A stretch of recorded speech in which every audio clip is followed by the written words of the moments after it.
Here's an English speaking evaluation I gave to another fantastic Master English Conversation subscriber. Listen carefully and comment down below the video if there's anything you'd like to know more about how to improve. Enjoy! Thank you so much for taking the time to record your voice. It's great to meet you, and I'm really excited to help you speak English confidently and fluently with Master English Conversation. I'm going to do two things in this recording for you. The first one is go over your speaking to give you a speaking evaluation and some tips that can help you improve. And the second thing I'll do is talk about how you can use Master English Conversation specifically for your own improvement so that you can get fluent even faster. All right, so overall, your pronunciation is pretty good. It's a kind of standard Spanish accent for speaking English, and I don't know if you have a specific problem. Some students, they're worried about being able to speak because they don't like their pronunciation, or they worry about their accent, or they worry about getting into conversations like I did because I didn't know the words and vocabulary that people would be using. So depending on that, you can explain more about how that works. Feel free to send me a mail about that, and you can tell me more about things that are holding you back from getting fluent. But from what I could hear from your audio recording, I'll give you a few tips that can help you improve first. So the first one, if you want to be able to have better conversations with people and be able to understand what's happening in movies and TV shows and things like that, as your goals are, I would really recommend that you focus on two things. The first one is vocabulary building, and this is the real English vocabulary that people use in regular conversations and movies. And the other thing you need to improve is your own pronunciation. Now, improving your pronunciation is not as important as vocabulary, but it's really important because it helps you sound more native, and also it trains your ears so that you can understand what native English speakers are saying. So let's talk about how you specifically can improve your pronunciation. One of the things I heard, and again this is a common thing for Spanish speakers, is the pronunciation of digraphs like TH, SH, PH. Making these sounds, what's really interesting for a lot of speakers, including yourself, is that you use the sounds correctly in some words, but you don't use them correctly in others. And I encounter this, or I see this a lot with Japanese students that I work with. Japanese speakers often have the problem of not being able to separate the sounds in the language. So almost every Japanese sound is a combination of a vowel and a consonant, like k, ah, or s, or something like that. So it's a combination of a consonant, a hard sound, and a soft sound like an A, E, I, O, U.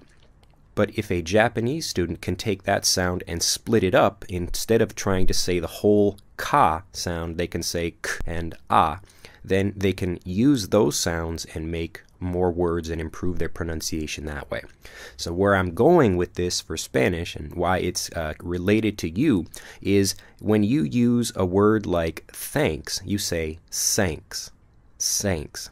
And a lot of people make this same pronunciation mistake when they're, instead of saying th as th by biting your tongue, you say thanks, thanks. But the interesting thing with you is that you make the sound correctly when you use a word like other or method. So these are words like other, method that do use the th sound in the same way that thanks is. So if you're having problems making a particular sound, the first thing for you and for everyone else listening to this is think about how you use that sound in other words correctly. And if you can make a connection where you can listen to yourself speaking, then you can hear how you're making it correctly in one word and then take that and move it to a different word. Another thing that's common, especially for Spanish speakers that are learning English, is when you're taking a word like study and you're using kind of study at the beginning of it. And this is a common thing. Again, it's in Spanish, and each language that you're coming from when you're trying to learn English has its own challenges and unique things. But specifically for Spanish, this is a sentence you used in your audio recording. I've been studying English for many years. I've been studying English for many years. And one of the things about this is that you're saying, I've been studying. And again, this is just coming from Spanish. It's not bad. It's just part of the pronunciation that you get. So one of the ways that you can take your Spanish pronunciation and make it sound more native is to slow down when you speak. So again, coming from Spanish, your English is already quite good. You speak pretty quickly. So now you need to go back and slow down what you're saying. That way you can take the individual sounds that you're saying, break them down, and then you can start speaking faster. So instead of, I've been studying English for many years, you would say, I've been studying English for many years. I've been studying English for many years.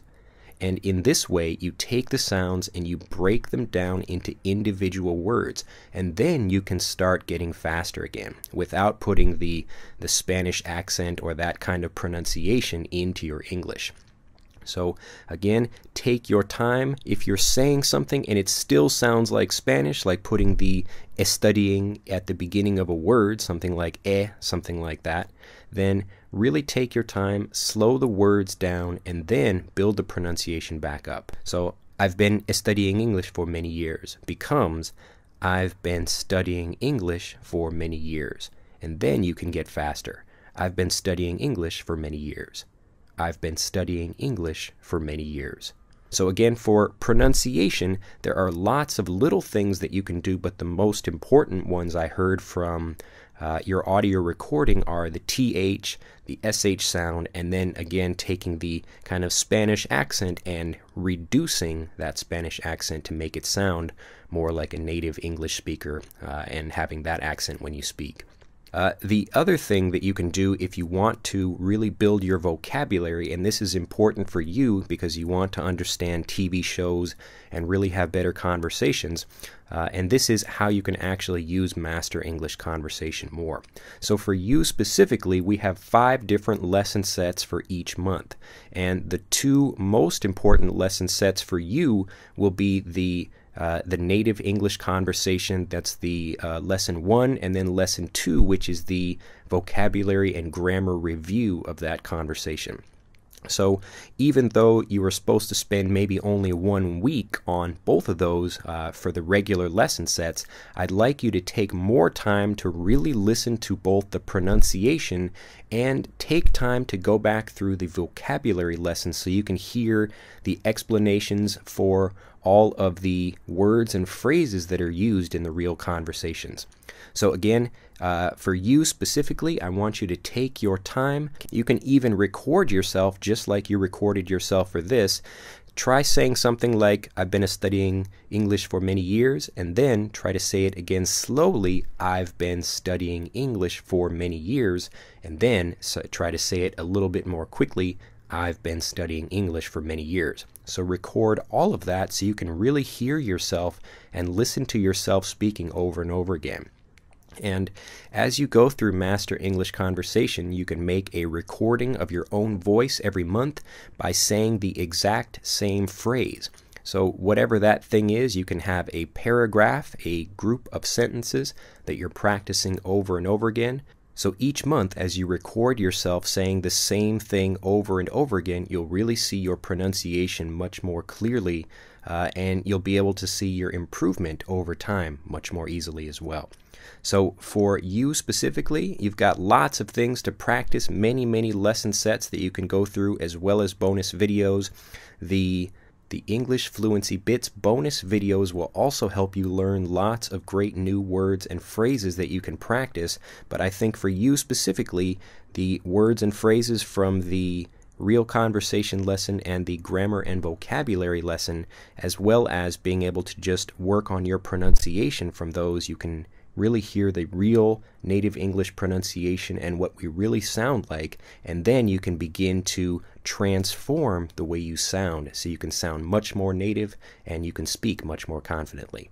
I'll be here as always. Feel free to email me anytime if you ever have questions, and I really look forward to seeing your progress on Master English Conversation.